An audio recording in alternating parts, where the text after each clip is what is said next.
Welcome, everybody, to this week's show. This is episode 262 of the You Can't Comp This NBA trading card show. And I am here with Tyson Beck. Tyson, how are you today? Yeah, I'm good, Russell. How are you? Yeah, man. Like, life is treating me very well. And I've genuinely got no complaints, to be honest. I think the first thing I want to start off with is thank you to you. And what I mean by that is thank you for what you do for the community, because I think what you do is actually very important. Thank you. And I think without your contributions in this field, the hobby wouldn't be what it is. So I think now that I've said that and sort of got that out of the way, I think this is the perfect time for you to introduce yourself, because there might be some people out there that just Yeah, don't know who you are and want to hear a bit more about you. So please tell us what you do, and maybe even like a small Genesis story yeah. too, man, because I know you've told it before, but it's still good to hear. No, no, Yeah. no. Thanks. No, first off, I really appreciate that, Russell. It means a lot to me. There's a lot of good people in the hobby. I think that's what makes the hobby so cool. So Yeah. great. So welcoming, and you make lifelong friendships from it. It's kind of insane. So, Yeah. yeah, it's great to be a part of it. Really appreciate people allowing me to have I guess a space in the hobby. And yeah, they're so supportive. So it's been incredible. A little background on me for anyone that doesn't know me. I'm from Adelaide, in Australia. So born in Australia, raised in Australia, still live in Australia. 99% of the internet think that I live in America. I still don't know why, because You spend a fair bit of time in the States, I though, don't spend a you, fair man? bit of time there, but I've never Yeah. never moved there. Like, love America, but Australia's home to me, always be home to me. I'm a very loyal person, so I could never leave here. So yeah, I do everything from Australia. I just fly over for signings. So I do trading cards with. Hypothetically, though, if you did have to live in America, what state or what area would you live in? Oh man, that's a good question. Oh, I mean, if you actually really want to be honest, I'd probably say Hawaii That's because a it's the closest. technicality, right? Yeah, yeah. Yeah, that's the Yeah, closest to home. So I would pick Hawaii. Can I pick that or not? yeah, yeah. Man, it's your podcast. You can do what you want. Okay, So, yeah, I would pick Hawaii. yeah, But inside the states, probably California, just because the weather. yeah. I need somewhere warm. Whereas, yeah, I mean, Florida is probably a little bit too, from what I'm used to. I'm not used to the humidity, so I'd probably pick somewhere in California. Yeah. Would be nice. But yeah, trading card designer, artist. I started working with cards. First did started cards in 2014 with Tops. Worked with them until about 2024. Made heaps of sets. Tops Fire mainly, but then also later on I did some like I was doing inserts and stuff like that with them as well. But I did Project 70, Project 22, and Project 2020. I think they're the three names of them. They were probably what people know most about my Tops work. So they were interesting. That was, yeah, during 2020 to 2022. And a few years before then, I worked with Panini. I did a few pieces, releases and stuff with them. But realistically, since 2020, I've been focusing on my own brand, building my own brand. Just Tyson Beck trading cards, working directly directly with athletes and trying to launch. Yeah, I don't know, just try and do what I enjoy and build up my brand. And I definitely thought, like, as a young kid, working for the biggest companies in the world was my dream. But as I've been doing this for like 20 years now, in sports design, I've slowly found out that working for the big companies isn't the end goal. It's building up your own brand, building up your own baby, which has so much more meaning behind it. So Yeah. that's what I'm all in on.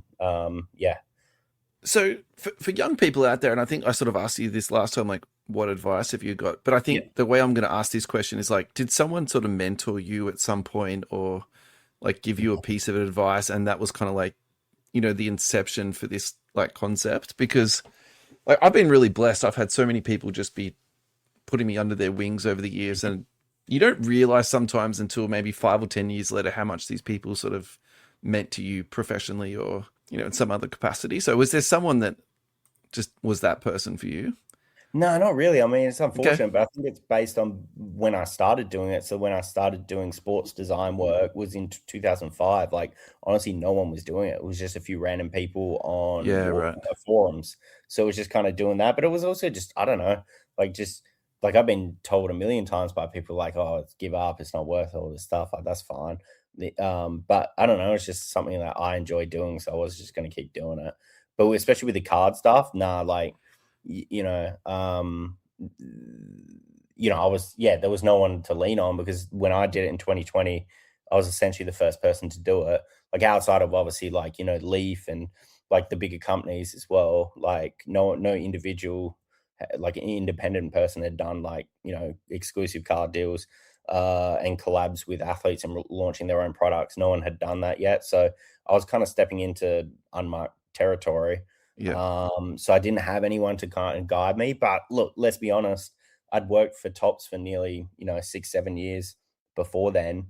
So I would say it was just based on, I guess I kind of had been in the hobby. I read all the time on the internet. Like I'm a collector myself. I see what people like. I see what people don't like. You Yeah. know, I'm not going to launch a product with stickers. I'm not going to launch. There's so much stuff that I wouldn't do. That I feel like it was just the community and like collectors as a whole, like just what what their needs are and wants, kind of guided me into what I should do. So it wasn't like rocket science or anything. It's just like try and build something that I myself would want as a collector, and yeah. Yeah. So tell us some of your thought process when trying to create a product that improves on what's already out there. And I think that you've sort of touched on that a little bit already. Yeah, I mean, it's definitely unique to the athlete, right? Like, like I guess if you want to keep it recent, like Nikola Jokic, I did one of, and you can have fun with him and put him as the Joker, which he absolutely loved. He wanted to keep a few himself, which is Yeah. actually like the ultimate feedback to receive. So you can have fun with that, but then someone like I don't know, like another player might not have those. You wouldn't have the ability to kind of have fun with that. So it's really just kind of building up something that's unique and specific to the athlete. You wouldn't put themselves, and it is different. I need the athlete to approve the artwork and every. So that's the thing that's different is that people collect trading cards of like Tops and Panini or whatever. But in most cases, like the athlete never sees the card, never approves it, nothing because it's handled by the league. So they have no say. Like they might absolutely hate it, or like them, they might never see even Yeah, right. Okay. never see it Whereas when they're completed in their working life. with you, they're getting input into the Yeah, final output yeah, of, or even if it's yeah. just simply a sign off. So you got to make something that they're cool with, which is actually a great chance. And there is stuff that like the league may have not. The Joker had stuff like blood on his one of the ones that had blood on his outfit and everything. I mean, the league wouldn't have proved that. Like, Yeah. no way, no way they would approve that. So you're able to kind of do things that because you don't have the league oversaying, what you can and can't do. You got the ability to do things that are a little bit unique and different. But that's just that example.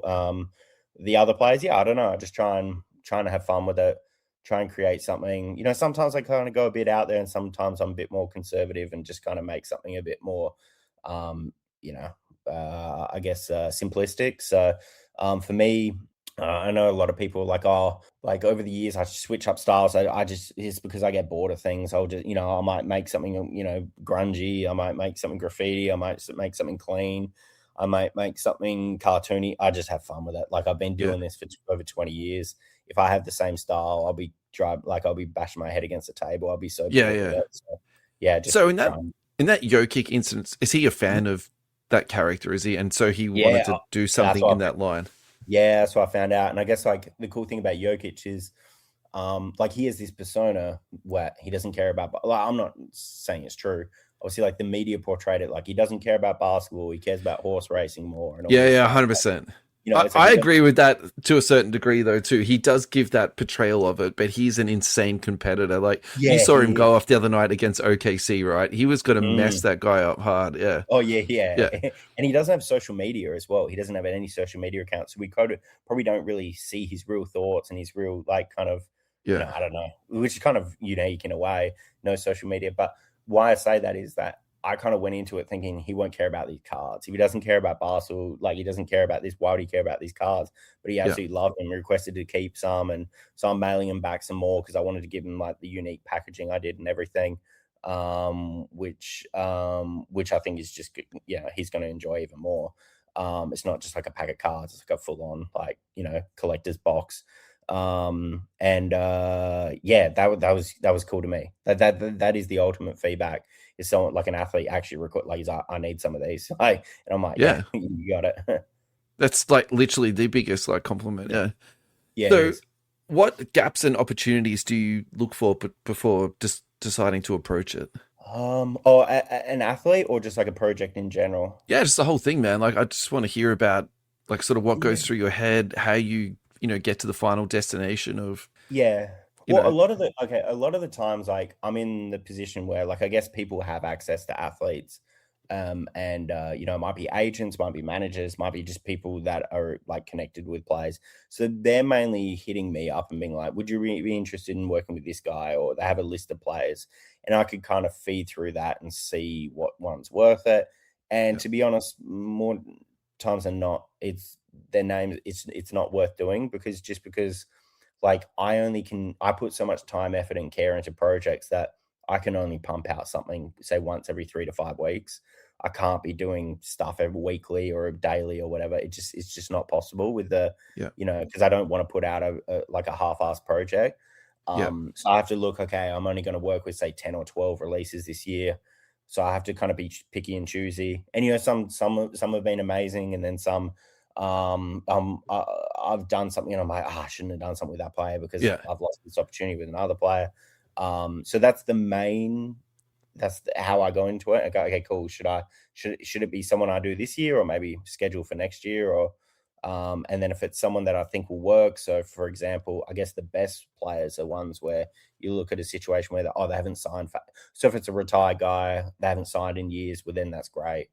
So Or if what's it's an example of like a player that's hasn't signed for a while and you're like, "Oh, I need Well, to I get mean, he this guy signs a in." lot. Yeah, he signs a lot now. But when I did Patrick Ewing, he hadn't signed in a long, long time. Yeah. But he signs all the time now. What was So your that art one, concept around Ewing? Because I can't remember that one at all, to be honest with you, man. Yeah. um, it was Like it just, was at the New I York think it was, skyline. yeah, out of space, cosmic, kind of Yeah. just retro 90s stuff. There was another similar one was like Tyson Fury. So Tyson Fury is a boxer.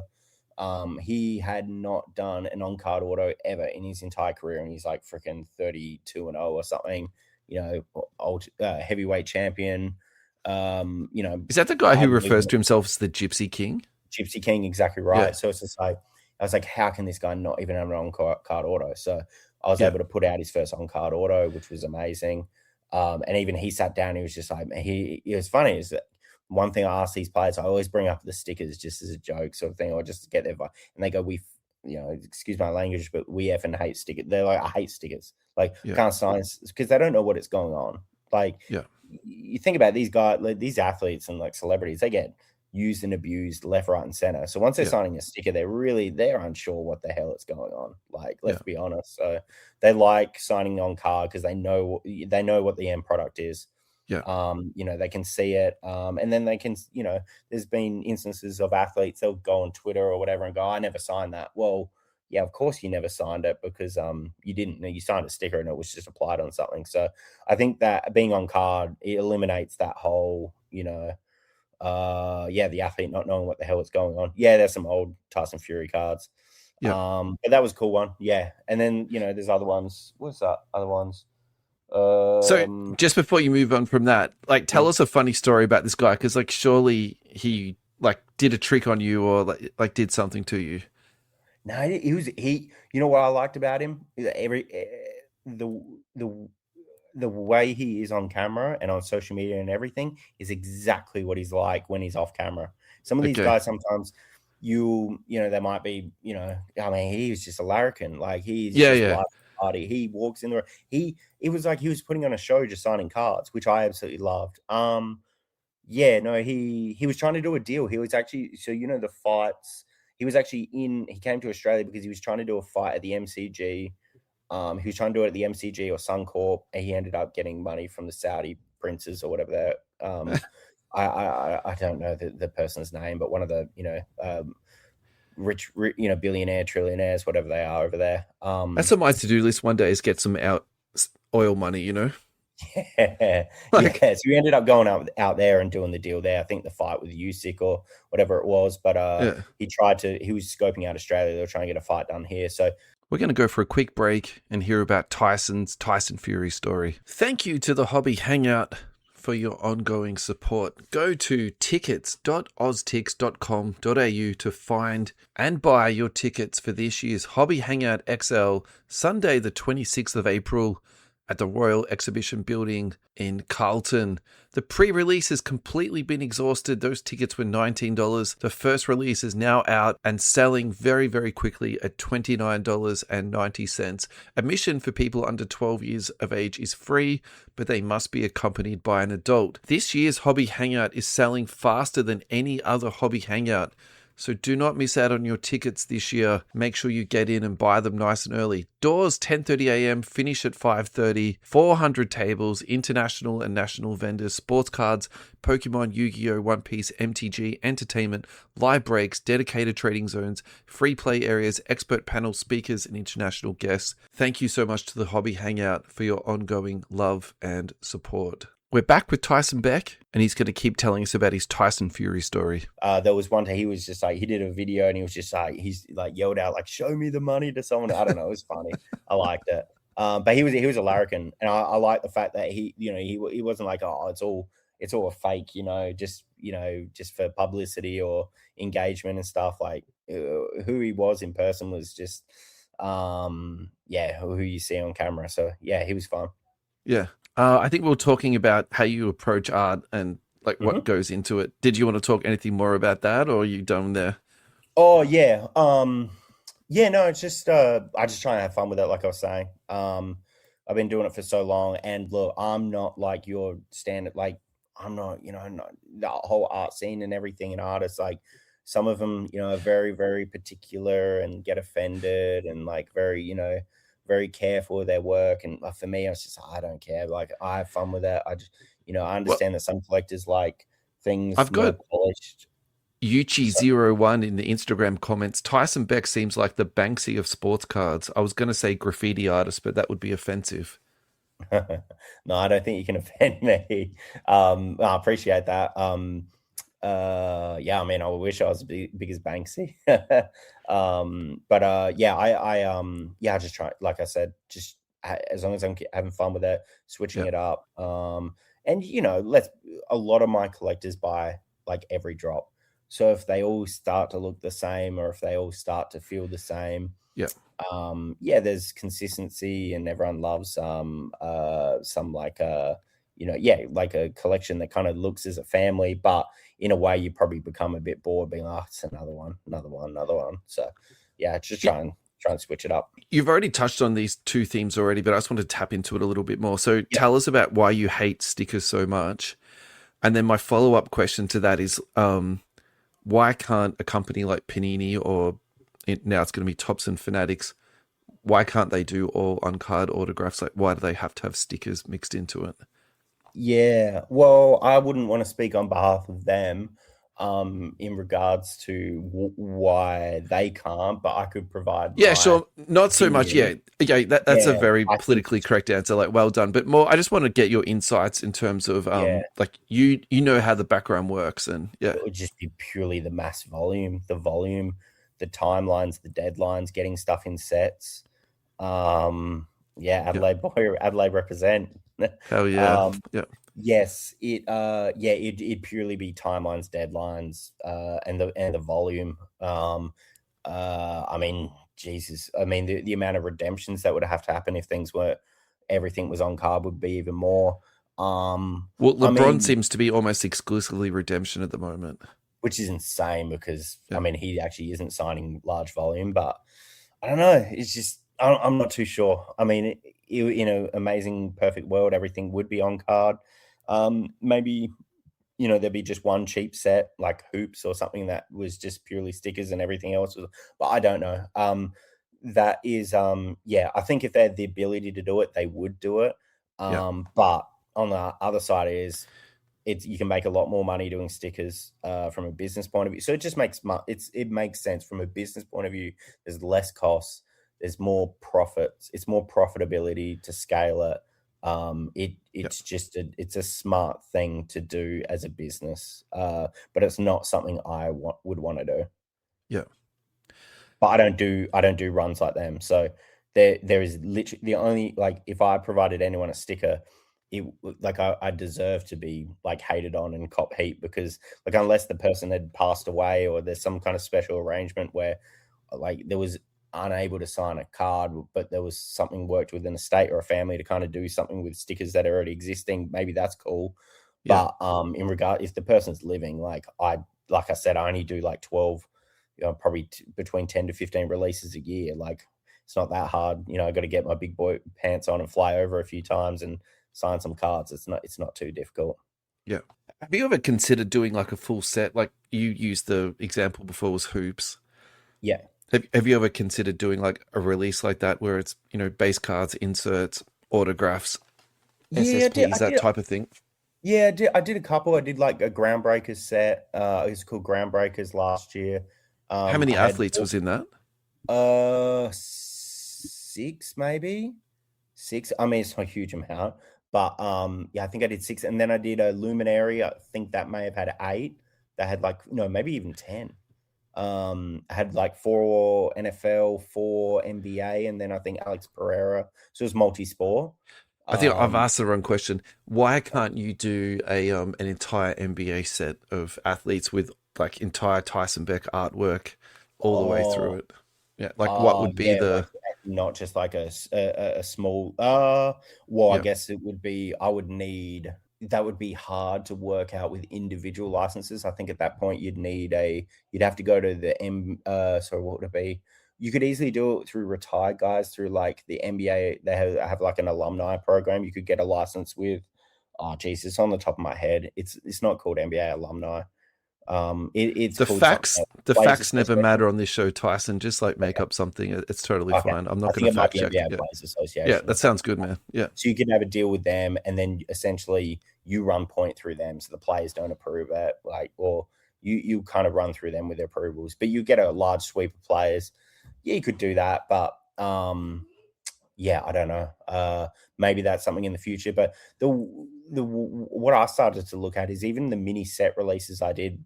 People just prefer like just the straight one-on-one collabs with a player. Like they'd rather me do something with like an Anthony Edwards than like I don't know 20 random dudes in the NBA. Like I think people just kind of want more. Not all people, but I feel like the majority of my collectors just want me to aim high and just go get the best players possible and work with them exclusive, like just individually, not with a pile of players chucked in. But yeah, Yeah. I think like my crazy idea for you is that you're the director of the NBL card division. hmm And so then you've just got like free reign to like do all the designs, create like a set of inserts, do like a kaboom type SSP board downtown, and then actually make something. I don't know if it would sell that much, but it's like the NBA, yeah, instead of the the NBA was instead of the product we're getting now, where it's like it gets sold for 200 and then they're discounting it for 50, sort of like 2 years later, it actually be yeah, something genuinely good, collectible, and where you can just have like free run to do whatever you want. Like that's my sort of yeah. We probably wouldn't be at Tops. Tops did reach out to me. I don't know if I've said it publicly, but Tops did reach out to me for their first NBL product and asked if I could design it. And Are you I just serious? yeah, I declined. I just didn't think it. Oh man. I didn't. I just wasn't interested in it. Not from the NBL standpoint. It was just I just really focused on building my brand and just kind of like not having, you know, yeah, I'd rather just have a Tops NBL, a Tops Tyson Beck set rather than sorry, an NBL Tyson Beck thing rather than Tops involved as well. Yeah. It was just yeah, but no, I didn't do it. But also the other thing I didn't like about it is that how they're like a year late with the NBL, and Tops don't understand. Look, I'm a massive NBL fan. I've been in the fan of the NBLs since 2002. I've season membership. I got a game, so I watch them. Like I understand. I found out that they're releasing products a year after. Like I didn't want my artwork kind of, well, I mean, devalued in that sense, because the NBL is very different to the NBA. These rosters, like 90% of the rosters change every year. The Yeah. best players on every team are basically out every year. They're on 1-year deals. The imports are in and out. So, I'm from the 36ers standpoint, so 36ers fan, like the big chasers, like Kai Sotto, he's not even in the league anymore. Like, Yeah. and then the next season will be Kendrick Davis isn't even on the team anymore. Like every single season, their best player leaves, or all the imports leave. So they really need to release it. I don't know how, but it shouldn't be difficult, but they need to release it in season rather than the next season. So I think I agree with that too. I think like that's particularly with people's attention span these days.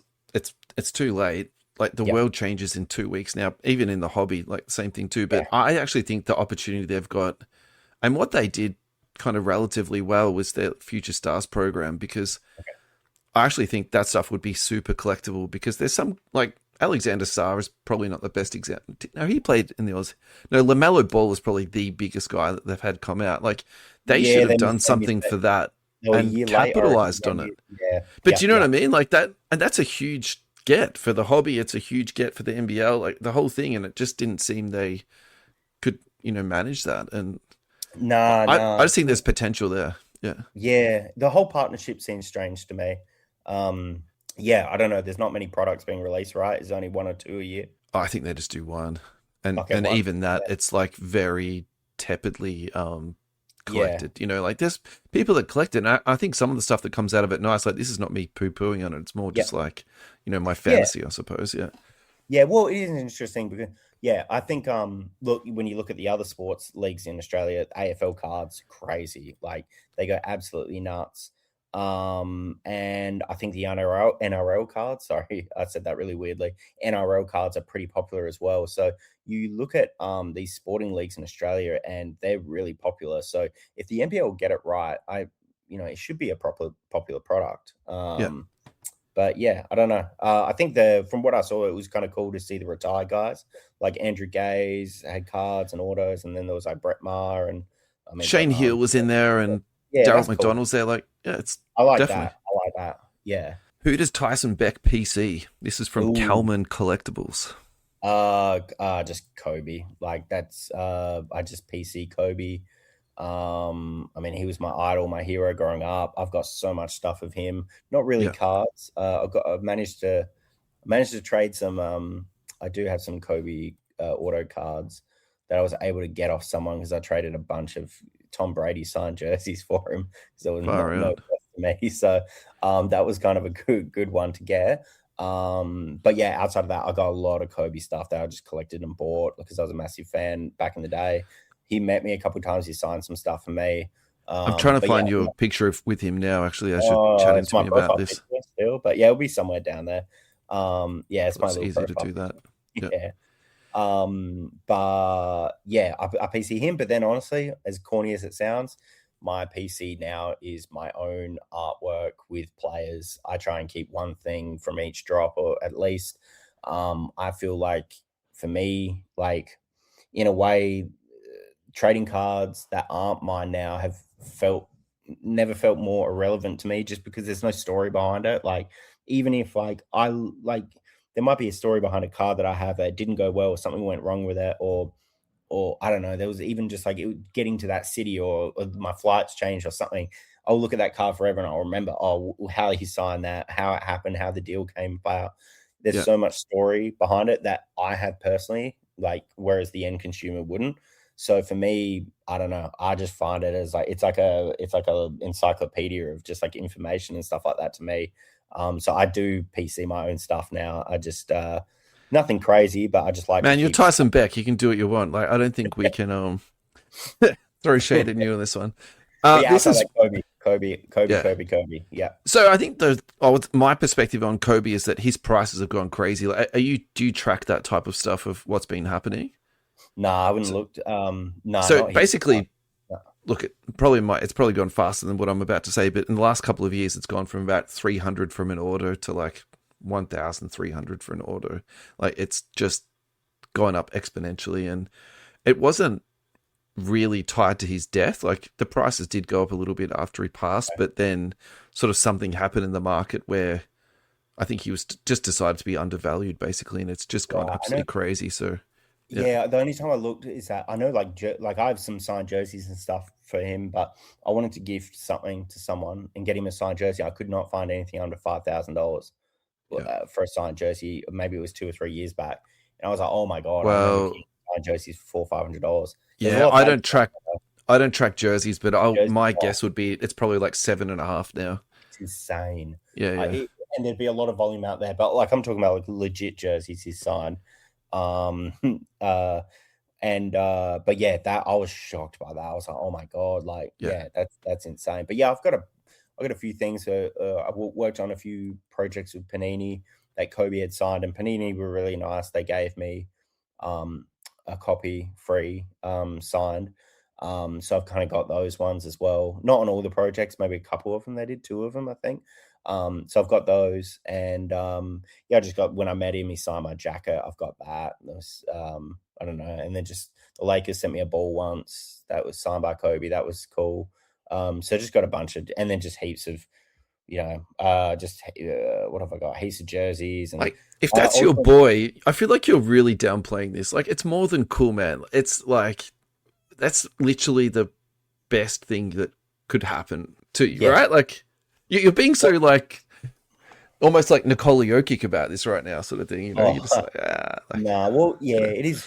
It's very upsetting that he's no longer here. I mean, he definitely was my source of inspiration. Like, even just seeing like the last time I met him in when he came to Melbourne, he we're gonna take a break, and when we get back, we'll hear about Tyson's Kobe Bryant story. Thank you to US Sports Cards Australia for your ongoing support of our podcast. We cannot thank you enough. Go to ussportscardsaustralia.com.au. There you'll find sealed product, brakes, card protection, and Ross's beloved water pistols. Also, don't forget to check out Ross's consignment service, ComCA, or as what Ross calls it, Comca, where you can consign all of your cards with Ross and he will sell them on your behalf. Use the promo code You Can't Comp This for a 9-cent submission. No matter how many cards you submit, it will cost you 9 cents. Do not miss out on this fantastic offer. Now, also, Ross and I caught up on the weekend and we did a walkthrough of the beta site for ComCA. It is very exciting. Go to You Can't Comp This YouTube and search for Comca or ComCA, COMCA, and you'll see the new walkthrough that's just happened. Ross also informed me that one member of ComCA or Comca just this week withdrew $450 in funds from their sales. Thank you so much to US Sports Cards Australia. All right, we're back with Tyson Beck. He's telling us about Kobe Bryant. he pulled me aside and he got his manager Jen to take my number down because he's like, I want to work with this guy.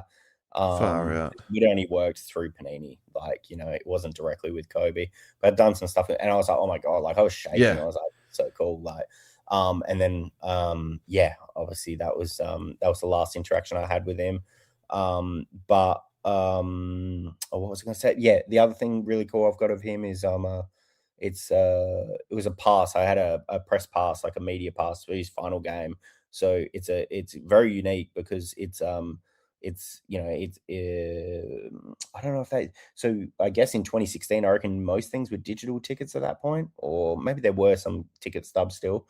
But I've got, I guess, like a ticket, a pass to the game of his final game, and it's the Lakers versus Utah, April, can't remember the date, 13th maybe or something it was. But it's got my name on the ticket, so like that's pretty unique, That's to have your wild, name man. on the ticket. Yeah, so Yeah.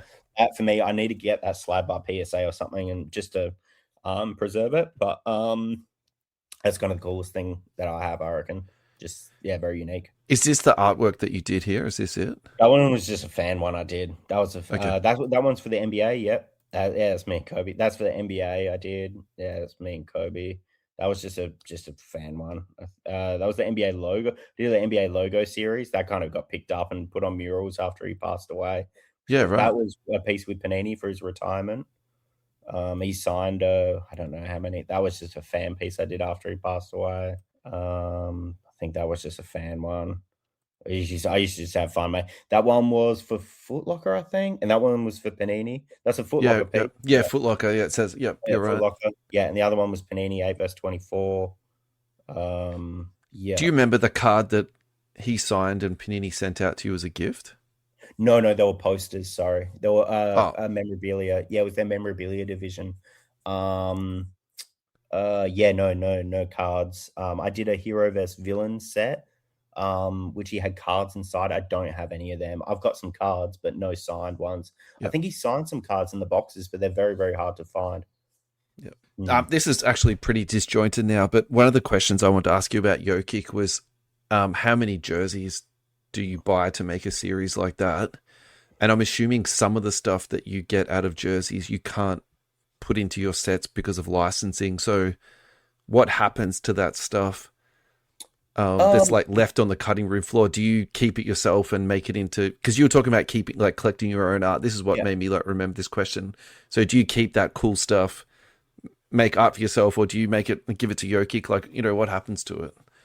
Yeah, well, when I did Giannis's, I expected him to want to keep a few of them, which he Yeah, actually did ask to keep a few of his. he likes to But keep the one of ones, doesn't he? yeah, he Yeah, was eyeing them up. He was really cool. He was really cool. I did some quad autos of his brothers in as well. So I shipped him four each of the all four of them could get one. So I shipped him out to Giannis after. That was, I mean, that's kind of cool. Like him with his brothers rather than we're keeping one of them. He was actually awesome. He's my most famous contact in my phone because which is kind of wild to have Giannis's phone number. He just took it down at the signing, so he must have. He's honestly a legend. But yeah, so in regards to Jokic, one jersey. I just used the one jersey for the set. It's pretty small yeah, set, right. like everything pretty small numbered. Yeah, and most things have a really nice like colored patches and everything. Yeah, There's only like I think it was about 200 autos or something. Yeah, give or take a little bit higher, maybe 215, yeah. 12 maybe something like that. So it's not many. So you can fit, you can get some really nice patches if you work it around. But yeah, no. In regards to like, it's an interesting one. You say everything's free reign on a jersey. Like you see Leaf do logo man. NFL Shields logo man's like. So, Um, have I missed this? Did you do like a Logoman No, Jokic? I didn't release it. No, no, I didn't release it. So it's I on your don't. mantelpiece at home. No, I don't know. It's definitely out there somewhere, but I don't know what You're to being do with very cagey about this, man. I feel it. like there's a story to this that, like, No, no, no, no, no story, no story. Maybe I'll do something with it one day, but no, it wasn't a part of the set or anything that were released. But no, okay, in regards to like the jersey's been the jersey I paid for. I bought the jersey from Sotheby's, which is an NBA program. So the NBA has already been paid for the jersey. They got their share in the jersey, so it's officially licensed jersey. You can do whatever you want with it. You could. It's just like buying an NBA jersey and selling it if you ran a little card store, you could sell your NBA jersey at the card store, right? I assumed you bought it off Jokic. No, no, no, no. I wish I did because I'd probably get it a lot cheaper. So no, no. I want all my. So okay, the reason why I don't do that is because I want all my jerseys. I want all my jerseys photo matched. Not only certified as game worn, but photo matched to a game. Now, if Okay, you take a player from a jersey, I've had players give me jerseys, which I haven't put on cards yet, but I don't have them photo match. So I'm taking the opinion of the player or their like I'm going, oh, the player said it was worn that game. But what about if the player's wrong? Like, let's be honest, like, do they yeah, even know? nah, I know yeah, stories of like a player being like, oh yeah, I wore these shoes that game, and then it was like when they looked at photos, it was from 2 seasons before. Like you just don't know. So yeah, I think you can send jerseys off and get them photo matched anyway. yeah. But I just prefer to buy them online. It's all photo match. It's already done. The NBA gets their money or whatever the program is. I buy stuff off Golden. Yeah, I just do it that way at this stage. But yeah, I mean, in the future, it'd be good to buy some jerseys off players if I can. Yeah. Changing tacks a little bit. How are you feeling about the hobby in general at the moment? Like, how would you describe the health of the hobby? What's good? What's bad? Like, where are you Yeah, at? I don't know. Where's your head at the moment? Because, yeah. hobby in terms of just NBA cards or just cards in general? You can talk about Yeah. cards in general if you want, because I think it all seeps in together. Like, let's be honest, Pokemon is influencing NBA at the Yeah. moment. I think One Piece is going to be coming into our mind Mhm. space quicker than we realize. So, yeah. Yeah, I feel like, and I don't want to be. I'm not trying to influence people going out and buying things or whatsoever. Now, I would never tell. I don't care. I'll never try and convince someone to buy my cards. Like if they want it, great. If they don't, it's all Yeah. good. It doesn't bother me. Like, I'm not trying to tell people to buy my cards. They're going to go up in value or whatever. But I think what I'm seeing now is that just cards as a whole, not my stuff, but just in general, the collectibles industry has never been more popular than it is Yeah. now. Like, I'm talking about collectors in general. Have you seen the game worn market? Like, dude, like some of the game worn jerseys I could buy for 10 grand maybe a few years ago, they're at 70, 80,000, $90,000 now. Like, Yeah. it's unattainable to me to buy it and cut it up. It's a And then crazy concept. That I agree with you on this, because we went through this period like post COVID where like people were yep, complaining about losing money left, right, and yep, center. Whereas now my feeling is, are we in a bubble almost at the moment? Like, some of the sales that's yeah, happening with, like, Kevin O'Leary and some of yep, these other influencers, it actually really makes me think, like, yeah. are we sort of in a fugazi almost? Like, Yeah, I don't know. I feel like yeah, it's here to stay because yeah, I feel like in some regards when you look at other investments, right? Like, so how people, a lot of people, let's say, I mean, assume we're in the same age bracket sort of thing. Like, a lot of I'm people an try to invest. 82 baby. 82. Okay, I'm 89, so we're still the Yeah, same decade. So yeah, we're in the it's close same enough. Yeah, bracket. yeah, yeah, A lot of people, especially in, let's say, the last 5 years, put their money into crypto. Okay, and they may have won or lost in that, whatever.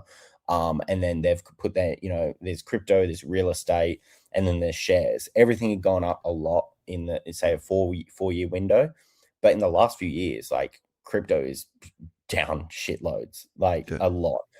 Real estate, I would say, in the last year or so, is kind of just like, it is what it is. It hasn't gone up here. It's not spiking, it's already gone up. And then yeah. shares are just kind of stagnant. Like, the S&P 500 is actually down this. So I think with people with money, I think they're looking at collectibles as like an alternative asset, or like and then you see all these other spikes where it's like, oh my god, like, the high, and I guess it's mainly the high end market, and then Pokemon as well. There's a lot So, of, like, a more legitimate place to put your money. Is that what you're trying to say? well, not legitimate, but I think when other things are going down, it's like you're just trying to be like, I don't know, would you put your money in crypto now? It's not up, the share market's a bit, with everything that's going on in the world. You wouldn't be putting your money into shares. It's very unknown. So I think at the moment, like, I'm just saying as to why I think collectibles, there's a lot of interest in it, and you're seeing like a lot of the big people attracting to it. There are a high net worth people putting their money into things, Yeah. and I mean, Kevin O'Leary's the easy one to talk about at the moment, right? yeah, yeah, and I guess he's, yeah. I mean, the more people like that in the hobby, the better. I Yeah. think it is. You hear national news all the time. Dude, a Steph Yeah. Curry logo man sold for $1 million USD today. I saw. It's insane, and it Yeah. wasn't a rookie. It was the most recent Panini one. 0405. That's crazy. $1 million Some USD. of his rookie stuff hasn't sold for a long time, man. That stuff is going to, like, pop Hmm. hard. Yeah, Yeah. yeah, yeah. Yeah. Yeah. So yeah, I don't know. It's kind of, it is crazy, but I think collectibles, I hear a lot of like influencers, and celebrities, and just like notable people online, and they're getting into collectibles. They just rather put their money into that than, something else right now, crypto and all this other stuff. So yeah, I Yeah. don't know. Maybe I'm just saying maybe that's what the flood of interest is in, as to why there's a bit of a spike. But I mean, to add yeah, to your point, my observation of that is that there's just better marketing at the moment. And I yep, think yep, when Panini took over, if we look back at the last, 10 or 15 years, really no one was interested in fueling the fire of collectibles, and Panini took over yep, the licenses for like pennies on the dollar, made a whole lot of money, didn't do any marketing or any advertising at all. But what they did do in, like, with revisionist history is they did very experimental and original art, and they made stuff that was actually collectible, and some of it, not all of it, mm, is like low numbered and it's quite difficult to get your hands on. Whereas I yeah, think, I don't know the truth about this exactly, but I think what we've seen with the Topps takeover is that they're making a lot.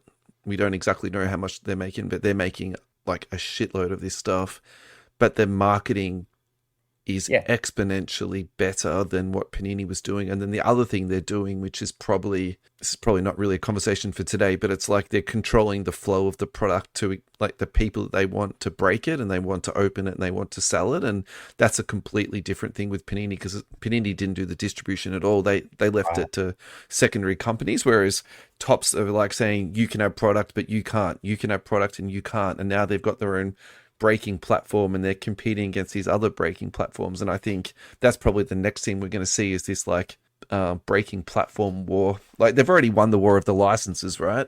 So I think the next thing that Fanatics needs to like go and conquer is that. And so we've completely segued off the health. Sorry, after you. No, it's all right. I was just going to actually, agree with you. They've done a hell of a job at marketing. Yeah, that's the like, difference, I think. Yeah. You know, one thing I find what I absolutely love now is that there's actually a suit. I don't know if you've seen, but there's an amazing amount of positivity on what Panini are doing right now with their player license stuff, because they're putting a hell of a lot of effort into it. Like it looks better, and that's what's hard. Like when you don't have a league license, like it's harder to make a better looking product.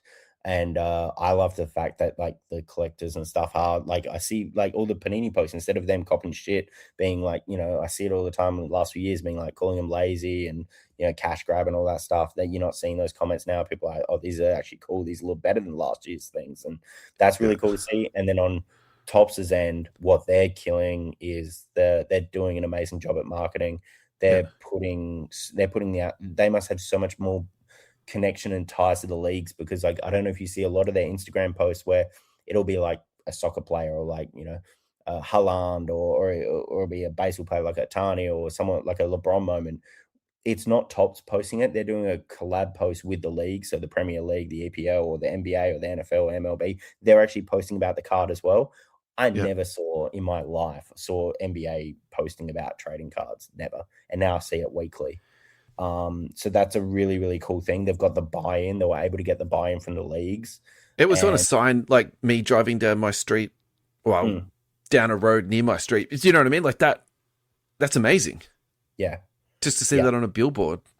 It's wild. They're definitely getting it out there. And look, I don't know anything about like numbers and volumes and things like that, if they're mass printing or whatever. Like, I mean, they all are, but if Topps are printing more than Panini ever have, well, I would say that the supply probably would reach the demand. Like there's that much more interest in cards right now. Yeah. I mean, even just look at the freaking Topps Now products they do, where that triple auto from the USA, it sold like 700,000 copies of it or something, wasn't it? Like 700,000 copies is crazy. Like $10 each is $7 million. It's just insane.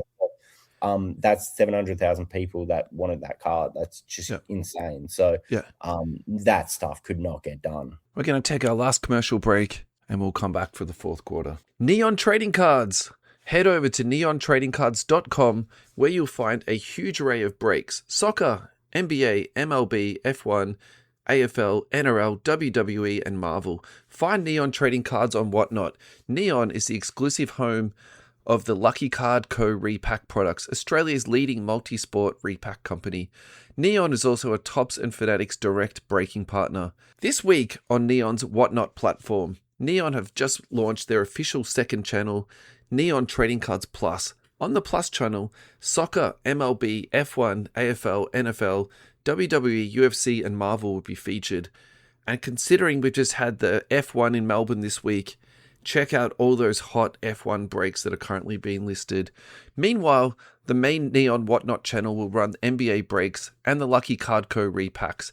Get in, get ripping, and don't miss out. Neon is where the action is. We're back for the final quarter. Tyson and I are discussing Topps now. But that's also, that's very good marketing, and they're reading what people want. And I think Topps Now is fantastic. I actually have no problem with it at all. Yes, I agree with you. Like, a lot of money's being made, but like my argument for that is they're not releasing a product every like 2 weeks or 3 weeks or every month even. Like the release of products has been pretty slow so far. Okay. So I think how they're filling in and keeping themselves hobby relevant every week is it's like tops now every week or every second week, and then they're doing like a hobby release every, month or 3 weeks or 4 weeks, whatever it is. So Yeah, there's something to I, scratch someone's itch. yeah, right. Like, and Yeah. also keep things hobby relevant and Yep. contemporary and up to date. Like it's genius. I really think that's hey, before you were saying, oh, I don't want to influence people, da da da. Oh, yeah. However, you had a release, and I believe it sold for 1,700. You sold it on your website for, and then it just sold for 5,100. Are That those or numbers correct? that Yeah. nah, that one would have been that was 629 US. So it would have been like, I don't know, give or take Okay. 850 Australian. Okay. Yeah. Because that's a non-patch. So there were non-patch autos. Sure. Um, yeah, but the patch autos, yeah, there was a patch order that went for like 4,500 USD, or I think it was like 6,500 Aussie, which is insane. Number to Yeah. five patch order, but that stuff's insane to see. And that stuff happens a lot on the early sales, but like because people, I guess, just people are mad they missed out and want to grab something. I mean, it happens. I try not look at it, but yeah, from time to time I get sent stuff all the time, and yeah, sometimes, I mean, it's kind of cool to see, but at the same time, I don't know, I've ran into troubles because like sometimes like athletes managements and stuff will see it and they'll think that, oh well, like, next time you do a deal we want this money, and I'm like, well, it doesn't really work like that because I'm not selling it at that price, so Yeah. I can't do anything about that. So but yeah, that was that was one of the non-autos. Sorry, the not the not that was one of the Non-patch. non-patch cards. So that was What like a can very you do to combat that issue though? Because I feel like that's something. I do, yeah, I do my best. Like, look, at the end of the day, I think, it was 200 odd autos and only maybe 10, 15 landed on eBay. So that's a pretty good ratio, in my opinion. What that Yeah. you're looking at 10% of the supplier on eBay, like, I don't know, 15%, that's pretty good. Like, look, if, yeah, I have bot protection on the site. There's, I do a lot, but at the end of the day, I only can do so much. If I restricted everyone in bot, yeah, it's a tough one. It's a, yeah, you can't win. I don't think you can only limit what you can do. If people are repeat offenders, and I'll try, I can speak to them. I've reached out to people personally, being like, man, like, the one thing I don't mind people reselling my cards. I just don't like the ones that either resell it before they've even got it in hand. Like once they get the tracking, they'll put up a link and then try and start selling it. And I don't like that because it's like you never even wanted the card. Like Yeah. You you're selling bought it it to before you flip it. have Yeah. it. Yeah, yeah. And Yeah. for me, I don't know. I'm pretty thick skinned, but at the end of the day, it kind of like is a bit insulting because it's like, I don't know. I put so much time and effort into it. And it's just like you just bought it. You don't even want it. If someone held it for a week or 3 weeks or 3 years, that's all cool. But yeah, the ones that kind of sell it before even holding it, it's kind of a bit annoying. Yeah. But Um. look, that's the name of the game, isn't it? Like, Yeah. this industry wouldn't exist without people selling. If ever, I guess, yeah, there's collectors, there's flippers, there's people that hoard things, there's people that, I don't know, there's good, bad, and the ugly in the hobby, and that's what makes it Yeah. yeah. Yeah, and you're 100% right. You can't control other people's behavior, and there's always going to Yeah. be people out there flipping cards, and we also do need them in that ecosystem. So I'm never going to trash a flipper too badly, if you know what I mean. No. Unless What's they're your repeat ones, but yeah. What's your thoughts on Panini player license? It's going to be dropping very, very soon. Oh, I think I kind of just briefly mentioned seeing that a lot of positive remarks about it, which is actually kind of quite pleasing to me. It Yeah, just shows that people care about design and people care about the effort. And for me, that actually brings a smile to my face. Because the cool thing is that you can't just put out a product like that looks like shit if it doesn't have a logo on it. So yeah, you gotta make it look good to actually capture the attention of people. And I actually think that's one of the best things about like what I do is like it actually is challenging. Like, I don't want to quote specific people, but I've been told by like I go to like the national and things like that, and I've been told by people from the bigger companies, and they'll go like, "Dude, your stuff looks better than our stuff, and you don't even have the logo on it." And I'm like, "That's literally the best thing I could hear." And it's Ca- not it. just humor me. Can you please name drop these people? Like, don't be bashful, man. We want to hear who you're rubbing shoulders with, and also who's complimenting you. Oh no, they're just like people internally at the like the companies. I'm not gonna, Okay. I'm not gonna no, it's not like, no. I mean, some of the athletes have told me like, "What the hell is this? Like, this is sick." Like, Yeah. but I mean, they could just be nice. I don't know if that's actually their true thoughts, but No, it is. It is. No, it is really, really. It is difficult, and I don't know if Tops tried to do the non-league licensed basketball, and I don't know what your opinion of it was over the last few years, but um from it's tough, it's not easy to do. So I think Panini are doing, from what it seems like now, that they've put a focus in design, and they're doing a really good job. And just seeing the positive comments, like I said, like, it actually brings a smile to my face. Like, people actually care about, like, that. It's not like you're just going to buy something just because, oh, it's a Derek Rowe card, I just buy it. No, like, you only want it because it actually, like, you're going to want it because it looks good and it looks Yeah. nice. And yeah, that stuff actually, that I like that. So and I like the fact that they're doing it. Like, they could have just been like, oh, we're out, we're not doing it, but they're giving it a go. Yeah. There's there is yes, there's an exclusivity for the league license, but I feel like, if you can, if Panini are making, what, let's just call it, like, they've got kabooms and downtowns, they've got inserts that kill Tops inserts, in my opinion, like, in terms of just the values and just the brand behind the inserts. If they're making cool inserts still, non-licensed, people are still, like, people are going to go for them still, people are going to love them still. Yeah. Yeah. Look,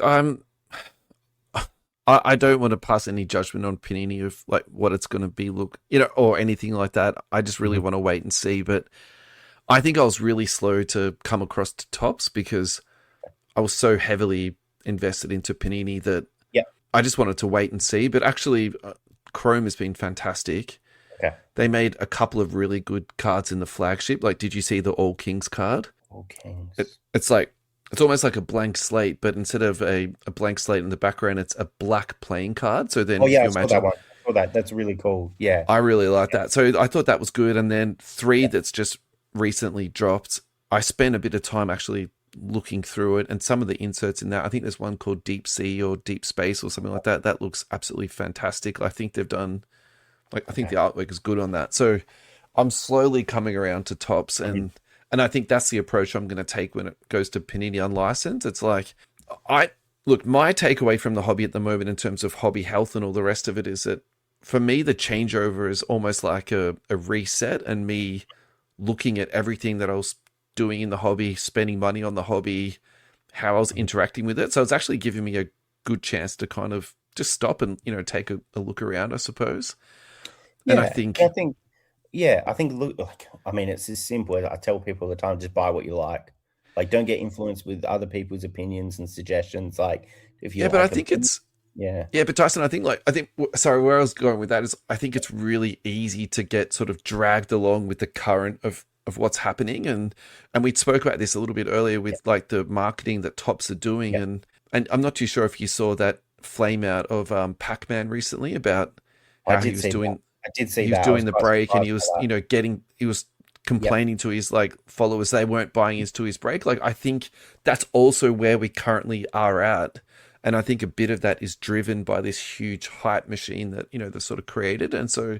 actually for me, sort of stepping away from that and not going into breaks for a couple of months, actually I feel like it's been really good for my sort of hobby health, and spending money on actually what I want to spend my money on. It's kind of been a refreshing, and I've actually now I've begun to enjoy Tops for for what it is. So yeah, it's Nice. been a yeah. Yeah, nice. Yeah, Yeah. and I guess, yeah, one part of what I do is that, like, there isn't gambling really associated with my stuff. It's like, you're not going to try and buy a pack hoping to hit a Steph Curry and you get a Lonzo Ball or something like that. Like, it is Yeah, going that to be. was actually that was a Uh, question I had in the run sheet. So why yeah, don't you do a Tops Now type product where people can buy infinite numbers of spots at $10? Everyone gets a card, and then 10 people yeah, get an autograph. Like, what's your philosophy around that? yeah. Because I I know don't know. you're Maybe quite I care. passionate about this. Yeah, Yeah, I don't. There's multiple reasons. One is that just financially, it just doesn't make sense. Like, I just can't do it. I mean, I would pay more I pay more currently per, like, base card to release than that. So I just can't. Like, my license is very different to league sure. licenses, where it's just Yeah. like a percentage. So I couldn't even do that at that price. But um, and then I just don't. I don't know. I just don't like the fact that someone opens up something for me on mail day and they don't They like don't it. hit. Yeah. They don't hit it. They don't. So if it's something I like it, where it's just like if it's going to be a hit, it's like you're guaranteed to. For example, if I do a release where it's like a random auto, so it's like okay, you're guaranteed to get a Nikola Jokic patch auto, but you just don't know if it's going to be number to 10, number to 5, number to 2, something like that. So it's like Yeah. you're guaranteed it, but it's like even if you get the worst one, it's probably number to 20 or number to 15. It's still rare, low numbered, and anything high is a win. Yeah, I just don't like the fact that someone's buying something and being disappointed, being like, oh, like I didn't want this, or so I don't know. For me, Yeah. and then also you got to mass produce stuff. I kind of like just having small volumes of things, and I don't know. I do everything myself. Obviously, my wife's a huge help as well, but I can't do 10,000 shipments. I can't even manage that. So I'd rather do a release of. So you still pack your own cars up and put the tracking label on it and ship them out? Hell, yep, I do that as much as people call me crazy. But look, I care too much. I just, some of the stuff sells for a lot of money. Like if I had someone helping me and they screwed up on 5 orders and say they're $1,000 each, and it's like, well, Jesus Christ, like it's lost $5,000. Like I don't know, it's just it's too much. Yeah, I don't know. It's obviously wife helps a lot. But I was still I case every card, I sticker every card. I have help with obviously the labeling and the orders with my partner, but I still do everything. Well, shout out to your wife, man. That's amazing. Honestly, like, nah, how do you? That's just it. But for me, I got trust issues. I like a circle so small at the top. I've been ripped off. I've been scammed by people. I've been screwed over. That's just part of life. So when that happens, I'm like, nah. Like I just got to. The one person that's not going to screw me over is my wife. Well, I hope not. But yeah, she's great. She does a lot. Like so, it's not like and she's paid for it, so it's not free work. Yeah. All right, let's just do 2 more really quick ones and let's get you out of here. Listener question, Ados Uchos. I was talking about the possibility of doing a QR case that linked to a specific highlight of the jersey matched game. Is that something that you could happen or make happen for your product? Yeah, it's a great idea. It really is a good idea. It's not something I've put in anything in the past. I really like that idea. The one thing I just worry about long term is like if what happens with that, like it's just a URL link. So if it's to a YouTube highlight or something, like what happens if that link changes in 10 years time, 20 years time, and then it just goes to nothing. So put it onto your YouTube and make sure it's monetized. Like that would be. Yeah, that's true. But then what about if YouTube shuts it down or something? I don't know. Like a URL might change. I don't know. Yeah. Maybe but it is actually a cool idea. Cool. I do like that idea for sure. And my last question is just, what's your final thoughts, mate? Is there anything you want to get off your chest before we get out of here? Good question. No, not really. Okay. I don't know. I just, I'm just, his final thoughts is basically just, I like I guess we didn't speak about card shows, but like just in card shows as well, like everything just seems to be really, really, like it's a really good tight community now. I think in 2020 and 2021 we had a rush of essentially a lot of bad people, the wrong people coming in, and I think they came in and they came out. When things 2022, 23, they probably exited out. And I feel because it slowed down so much, man, so that quick money wasn't there. Right. Yeah. And so the people that stuck around either do it because they like it or they're very, very good at it, right? That's exactly right. The ones that stick around are the ones that like it. They're in it because it is their passion. They love it.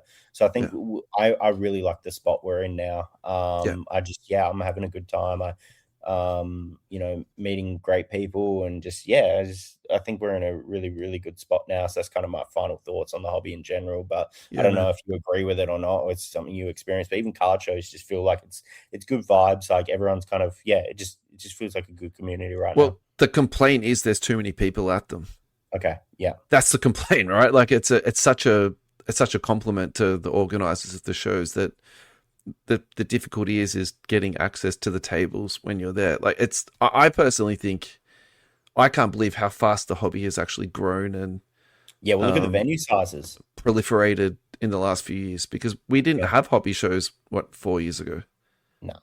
No, there were little like market things, like little like market shows or whatever you want to call it, little town halls. Like it's incredible the spaces. I don't know if you went to Collect Fest, like It's a huge space, Yeah. hobby hangout, the hobby hangout XL or something that I wasn't there, but like I saw, like it was a huge space. It's Yeah. incredible that the size of the venues, like I never would have thought that would have happened, Yeah. So No, that's definitely. a really cool thing. No, thanks, man. Look, I just want to Yeah, thank you again for everything you do for the hobby, and thank you for giving your time to us so generously. It's really greatly appreciated, and have a great night. No, I appreciate that, Russell. Thanks for the opportunity, and it was always good to chat to you. And yeah, appreciate everything you do to the hobby. It's good to see you got you're still kicking along, doing your Yeah. thing.